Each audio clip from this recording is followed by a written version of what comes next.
E ara ake ana ngā kaikaunihera Māori ki te whakatairanga ake i te nui ka meha o ngā wāri Māori. O tira i te hua nui o ērā wāri ki te hapori. Whaimuri hoi te kōrero i turuturu mai rā i te hui a te runanga minita o te kāwanatanga i te mane. Ara e whai whakaro ana rātau ki te whakatutuki i te hia o ACT. Kia riro anō mā te marea o te hapori e pōti me nā kātū he wāri Māori.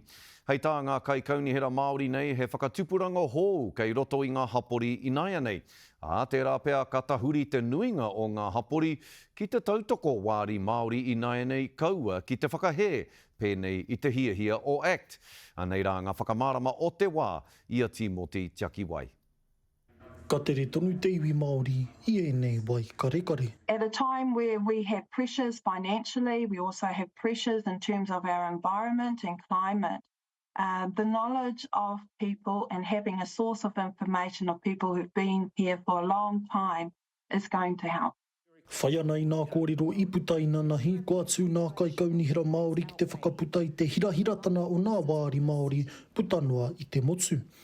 Mo te kaikaunihera o whakatāne a Tony Boynton, e mohiwana ia i nā mauna i kakea kia puta i te ihu o nā wāri Māori i roto i tōna rohe. And it was only fair that if other certain wards were able to be established, like rural wards or other general wards, that Māori wards, which was part of the legislation, that we were able to utilise that mechanism to be able to have representation and be part of the local decision-making of our rohe. Ko te kōrero i puta kia te karere me ana ka takaroa hia nā kōrero hānai ana ki nā wāri Māori, nā te tuki o te kāwanatana mea rātou mahi mā tā waka. Kua mohi o nei tātou i ngā tini mahi, a tēnei kāwanatanga te whakaturaki nei a tātou tiwi Māori. Nō reira, kona whakatau kia whakatārewa hia nei tēnei take e pai ana.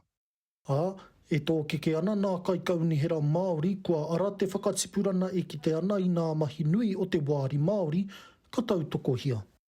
So there is a changing times and generations in our communities that see the benefit of Māori representation, and I really think that our government needs to get in touch with our people on the ground. Me pēnei, me whawhai tia tātou, me whawhai tātou i te whawhai pai.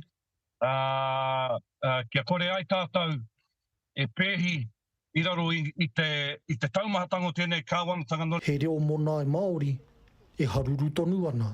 Timoti Tiakiwai, Te Karere.